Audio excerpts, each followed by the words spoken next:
What is your one-word reaction to how the Bengals handled the 2024 NFL trade deadline? Of course, they added Khalil Herbert, running back from the Chicago Bears, in the morning, and then nothing happened after that. So give me your one-word reaction to the Bengals trade deadline in the comment section right now.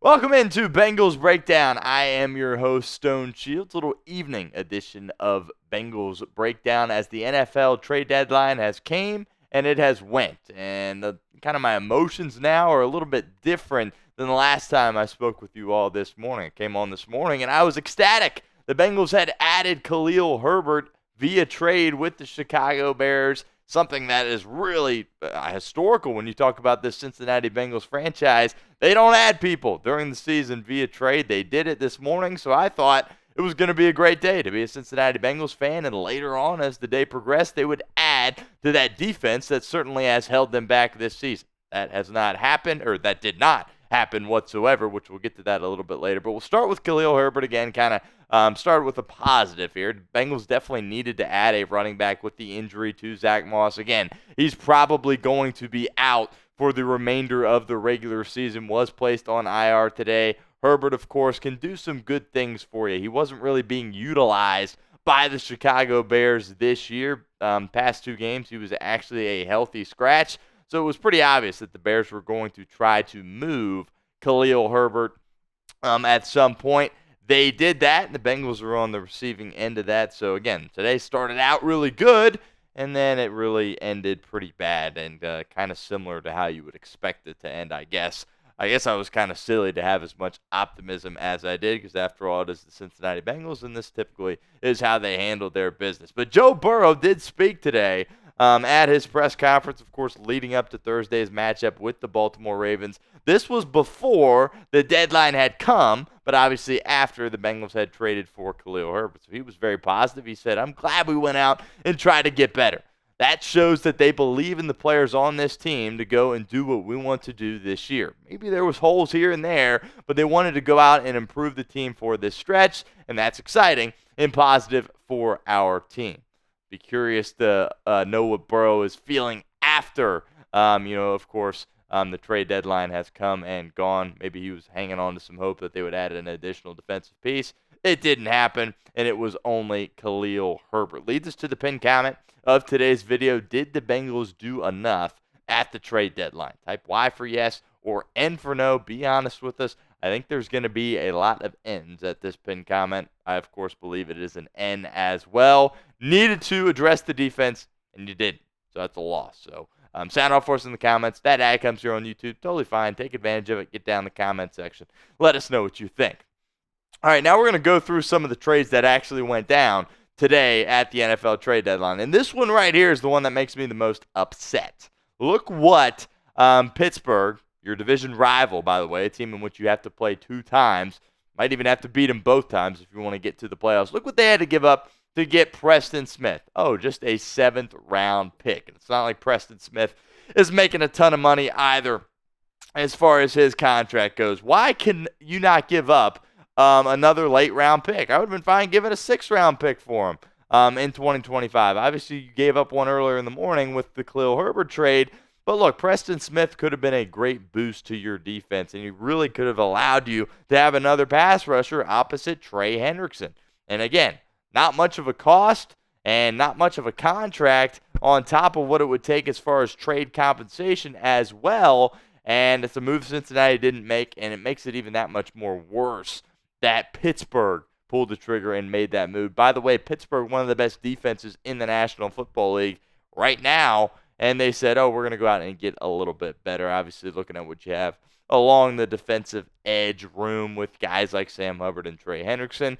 Hubbard has done some good things for you in the run game. As far as a pass rusher, doesn't really offer anything at this stage in his career. Miles Murphy appears to be a bust, just to be blunt with it. Cedric Johnson, 6th-round pick. You're hoping he does some things for you. But really thought the Bengals could have addressed this room. Even some guys that didn't get dealt probably would have gotten dealt if teams would have maybe thrown some better offers their way. For example, Azeez Ojulari. But that one really frustrated me the most as far as that Preston Smith trade to the Pittsburgh Steelers. We'll kind of go through some of the other trades that happened here in a moment. But first, I want to give a shout out to our friends over at GameTime, because today's show is presented by GameTime. Look, GameTime is a new feature called GameTime Picks that makes getting tickets to see your favorite teams play live even easier. GameTime Picks filters out the fluff to show you only incredible deals on great seats, so you don't have to waste time searching through thousands of tickets. GameTime Picks is the easiest way to find and buy tickets to live events. Next home game, December 1st, when the Cincinnati Bengals take on those Pittsburgh Steelers. You can get your tickets at GameTime right now. Head on over there, get the best deals possible. My two favorite features on GameTime: the seat views. Get a panoramic view from your seat in the app before you buy with GameTime. Secondly, the all-in pricing. Toggling this feature up front allows you to see your total up front, so you don't get hit with any of those surprise fees at checkout. So download the GameTime app, create an account, and use code ChatSports for $20 off your first purchase, and thus take the guesswork out of buying tickets. Terms apply. But again, create an account and redeem code CHATSPORTS for $20 off. Download GameTime today. Time's it. It's game time. Take another look at one of these moves that were made today. We'll keep it in the division. Really the only reason I'm bringing this up, because the Ravens made a move to try to get better. This one doesn't really upset me, because Tre'Davious White has been bad, and he's also been a healthy scratch for this Rams team. And as you can tell here, we're dealing with 2027 7th-round pick. I mean, my goodness, that is a ways away in the future, and really just nothing, essentially. The Rams are saving a couple $100,000 with this move, and that is really it. But it's them, addressing their defense, trying to get better. Cincinnati at that corner spot. Besides pass rusher, that's the weakest part of your football team defensively. No doubt about that. Cam Taylor-Britt's had his moments, but overall hasn't been consistent enough. DJ Turner, of course, getting called into action because Dax Hill went out with that season-ending injury. And you got a rookie in Josh Newton, a second-year guy in DJ Ivey as your backups. Ivey, of course, coming off a torn ACL. So that's an area that the Bengals are really going to have to lock up and defend some guys here as they go down the stretch. We've seen them be able to slow down teams that don't have, massive weaponry on the outside, really explosive weapons. But when you play, really solid teams down the stretch, or if you even find your way into the postseason, you're going to have to D up. And I don't know if the Bengals have the personnel necessarily to do that. Here's where we stand as far as the AFC North goes. Bengals made a move, so we got to give them a little bit of credit here. The tone certainly would be totally different if they didn't make that move for Herbert. At the beginning of the day, obviously they needed to do a lot more. They didn't, but they did make a move. But Pittsburgh really was the winner of the day, in my opinion, bringing in two guys. Maybe Mike Williams isn't a great receiver, whatever, but they were out there and they were aggressive. Baltimore made a move as well. So we'll see. Got a lot of ground to make up in the division. Obviously, it all starts on Thursday night in Baltimore. This one, I feel like the Bengals could have given this up. Look, Za'Darius Smith is still a really good football player. Yeah, he's up there in age, but he has the ability to really wreck a game for you defensively. And the Lions, they're right. I mean, look, the Lions might be the best team in the National Football League. Obviously, they lose their stud, Aiden Hutchinson, but they replace him with a guy like Za'Darius Smith, who's going to be a nice replacement for him.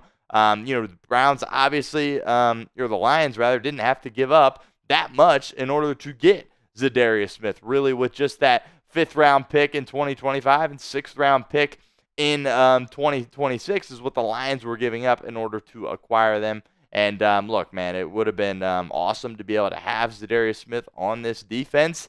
And again, that doesn't appear to be like a steep asking price for a guy that is a really good player in Za'Darius Smith. So not as realistic as Preston Smith, but I think this is something that the Bengals could have been able to put together, and they didn't, and he's going to Detroit.